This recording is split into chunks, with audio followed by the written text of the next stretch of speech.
আসসালামু আলাইকুম, সবাই কেমন আছেন? আশা করি সবাই ভালো আছেন। আলহামদুলিল্লাহ আমিও ভালো আছি। এখন দুপুরে 1টা বাজে। আমরা কিছুক্ষণ আগে উঠছি। এই হচ্ছে আমাদের বিছানা, তারপরে এই হচ্ছে রুমের অবস্থা। এই যে এই পাশে সব এলোমেলো হয়ে পড়ে আছে। আর নাস্তা করছি, নাস্তা বানাইছি 12:30। যখন নাস্তা বানাই তখন আজান পড়তেছে, আজকে যেহেতু জুম্মাবার। আর এইটা হয়েছে ডাইনিং টেবিলের অবস্থা, সব কিছু মানে এখন নাস্তা টাস্তা করে আমাদের পেট ফুল হয়ে গেছে। এখন রান্না করব নাকি রেস্ট করব না ঘর গুছাবো বুঝতেছি না। তো রান্না তো আমার করতেই হবে। সব থালা বাটি তো এগুলো সব বেসিংয়ে নিয়ে যাব। অলরেডি পাক করে আমার অনেকগুলো কাপড় চোপড় না তো থালা বাটি কাচের এটা ভাঙিয়ে যাবে, এটা নিচে নামাই। অলরেডি অনেকগুলো থালা বাটি আছে, এইগুলোরে এই যে বেসিংয়ের এখানে অলরেডি এখানে আছে। লাইট অন করে দিই। আর দুপুরে রান্নার জন্য মুরগি এনে রাখছে, মুরগি এটা আমি পরে কাটবো, আগে থালা বাটিগুলো ধুয়ে নেই। গতকাল দুপুরে রান্না করতে হয়নি, রাতে রান্না করছিলাম ভাত আর ডিম ভাজি। তো ভাত রয়েছে কিছুটা, এই ভাতগুলো মুরগিরে দাও তো কই।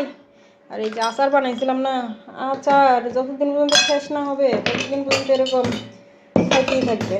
আমার ঘরে আচার রাইখা খাওয়া যায় না। অনেকে আচার 6 মাস 1 বছর পর্যন্ত রাইখা খায়, আমার 6 দিন যায় কিনা তাই সন্দেহ। স্ট্যান্ডগুলো সব এখানে রেখে দিলাম, যা যা আছে সবগুলোরে সুন্দরভাবে নিয়ে যাই বেসিংয়ে। আচ্ছা, ওইদিকে সে আবার চিল্লাচিল্লি শুরু করছে।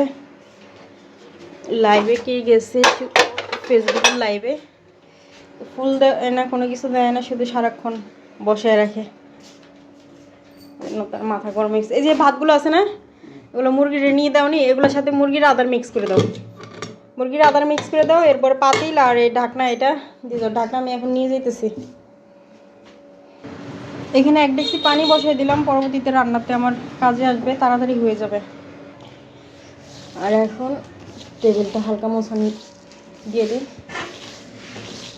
টানাটা ভিজিয়ে নিলে মনে হয় ভালো হইতো। টানাটা ভিজিয়ে তারপরে মোছা দিলে একদম সব ময়লা উঠে যায়, এই ঝোল টোল যা পড়ছে সেটা।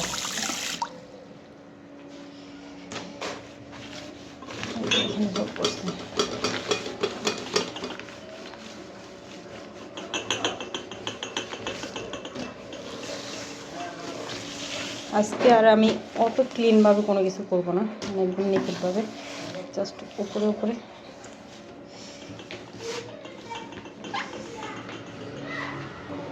সিনতে না দিয়ে চুলার পাটটা মুছে নেই।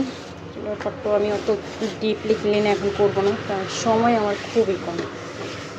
আর প্রতিদিন আমি করি কি, রান্নার আগে সুন্দরভাবে চুলাটা মুছে নিই। রান্নার সময় যে তেল কাজটা পরে ওগুলো তো পরিষ্কার করে করে আবার এমনি একটা মোছা দিলে ভালো থাকে আর কি। অনেক সময় রান্নার সময় সবজি টবজি এগুলো সব পরে যে তুলতে সুবিধা হয়। এগুলো হচ্ছে মুরগির জন্য ডিমের খোসা রাখছে আমার ছেলে।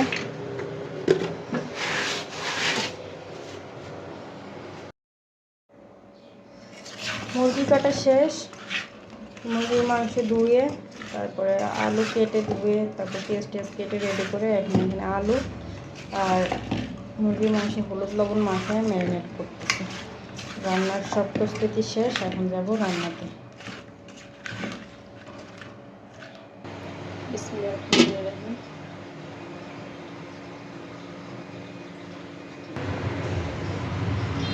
এই তেলটা ছিল গত 4 দিনে পিঠা ভাবছিলাম যে পিঠা ভাবছিলাম, তেল ওটা দিয়ে দিচ্ছি, ওটা সেটা আর একটু তেল দিয়ে দিচ্ছি যাতে আর তেল দেওয়া না লাগে। আর এখন আমি পাইছে পাইছে আলুগুলো সবার আগে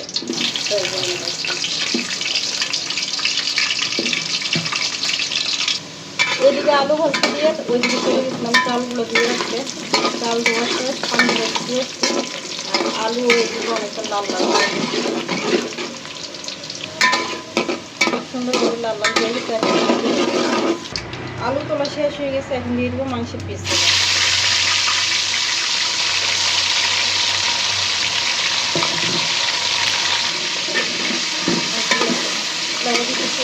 একটা আমার স্টাইলে বিরিয়ানি রান্না করবো।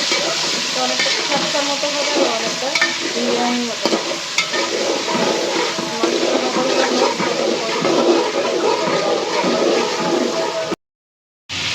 আজকে শুক্রবার ছিল, আর শুক্রবার মানেই তো পোলাও, মাংস বা বিরিয়ানি একটা কিছু থাকা চাই আমার ছেলে।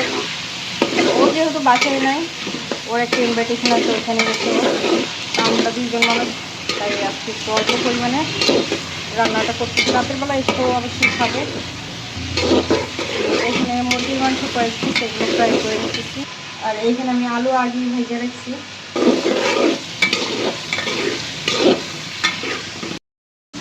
মাংসগুলো ভাজা হয়ে গেছে, এখন এগুলো সব তুলে দেবো।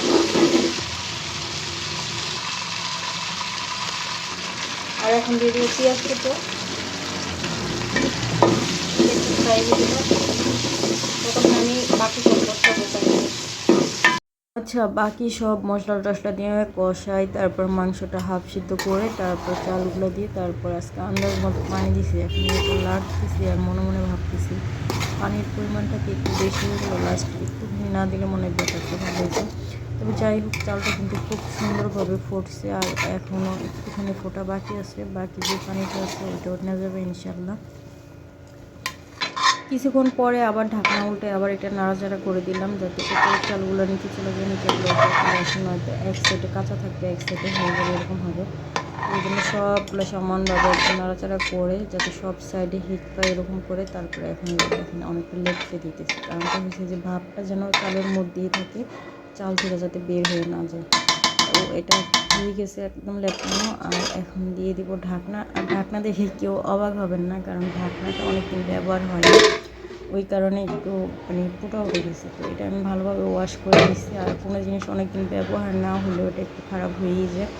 এটা ঢাকনা হোক বা যে কোনো সম্পর্ক হোক, যা কিছু হোক, সবসময় যত্নে রাখলে সব কিছু সুন্দর থাকে। যোগাযোগ রাখলে বা ইউজ করলে এই জিনিসটা সুন্দর থাকে বেশি। তো কিছুক্ষণ দমে রাখার পরে আবার রিটার্ন আসলাম। আর এখন দেখুন বিরিয়ানি একদম খাওয়ার জন্য রেডি হয়ে গেছে। আর আমার বাসায় আমি বিরিয়ানি যেভাবেই রান্না করি না কেন, আমার হাজব্যান্ড এবং আমার ছেলে, ওরা দুজনেই বিরিয়ানি খেতে বেশি পছন্দ করে, এবং আমিও বিরিয়ানি খেতে বেশি পছন্দ করি। আমাদের বাসায় পোলাও, বিরিয়ানি, খিচুড়ি এগুলো একটু বেশি। খিচুড়ি আমরা খুব কম খাই, কিন্তু বিরিয়ানিটা available, chicken biryani, beef biryani এগুলো অ্যাভেলেবেল খাওয়া হয়। তো এখন একটা চাউল টিপ দিয়ে দেখলাম যে এটা হয়ে গেছে, একদম পারফেক্টলি হয়ে গেছে আর খুবই সুন্দর হয়ে গেছে। তো আমি আবার আমার হাজব্যান্ডকে বলতেছি রান্না